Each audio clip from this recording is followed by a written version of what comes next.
Welcome to another CHRO Conversation, presented by the Center for Executive Succession here at the Darla Moore School of Business. I'm your host, Anthony Nyberg, and today we are joined by Jerrold Williams, CHRO of Daymon Worldwide.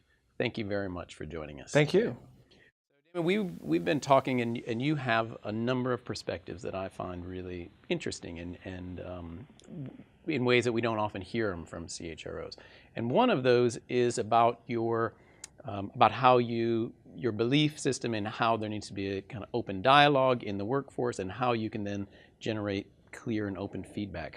Can you describe that philosophy? Well, it's really grounded in the fact of surprises are dangerous, that organizations spend so much time and invest so much in forecasting because they want to be able to predict the future. Because if you can understand what's going to happen in the future, you can manage it, you can plan for it. Well, it's the same thing with talent, and even more so. So the more people understand where they are, how the company perceives them, how the company projects where they can go, then it's so much easier for everyone to make joint and aligned decisions. So if someone is not performing well, you tell them early, you let them know often, and then you try to help them along the way.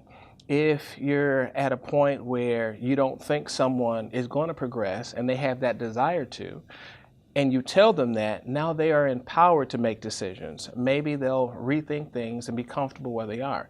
Maybe they'll think differently and look to go another place. But you know that you have a successful organization when the people who work for you and work with you will openly and with a great deal of comfort say, I'm looking for another job. I actually applied for another job. So one of the first things I did when I became the CHRO, I told my whole HR staff that I expect each one of them to go interview at another company within the first year. And that they are not to take vacation, they're to do it on the company's dime. And when they come back, I would like a full report on what they learned, because the best time to learn information from an organization is when you go interview.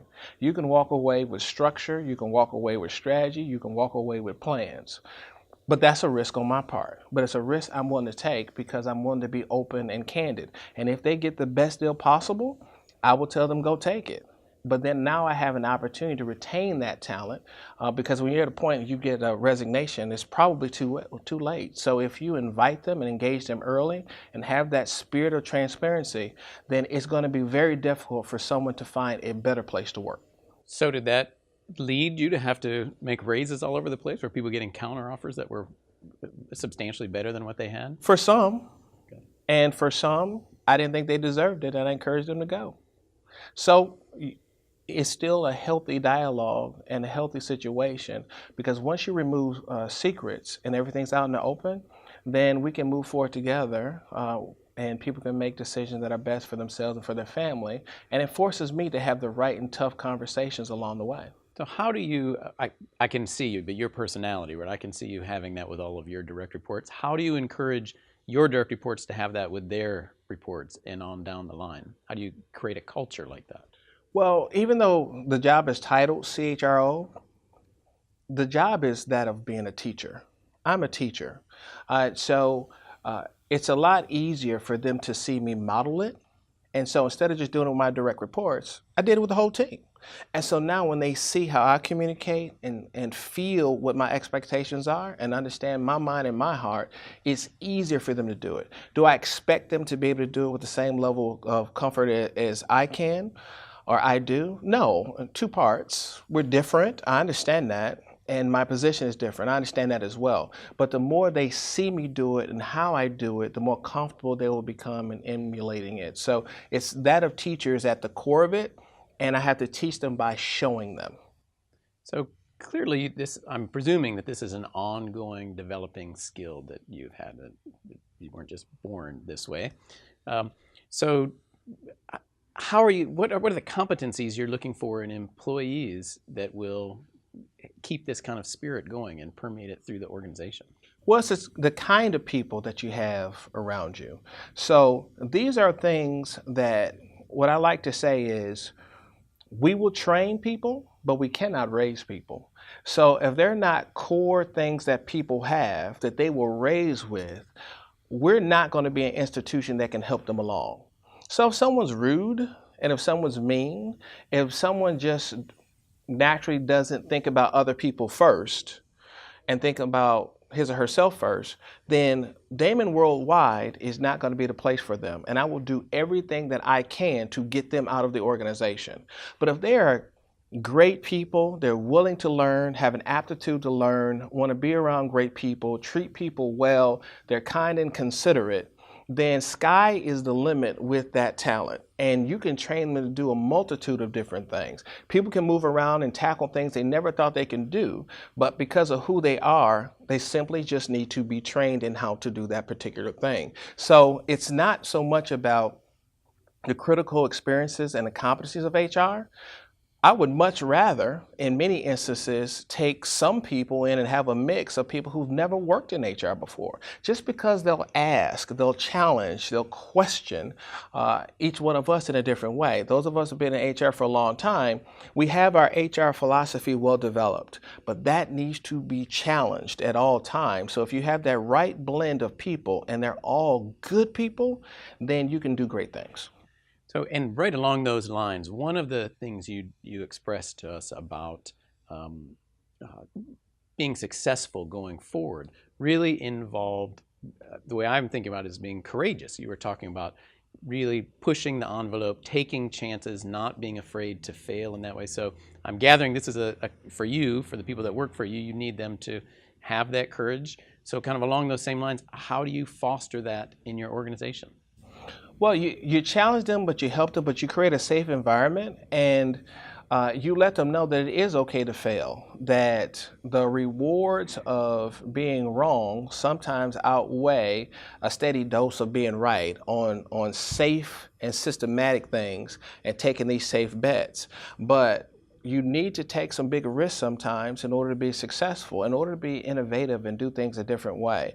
So if it were about talent and doing it the same way as everybody else, I would hate it.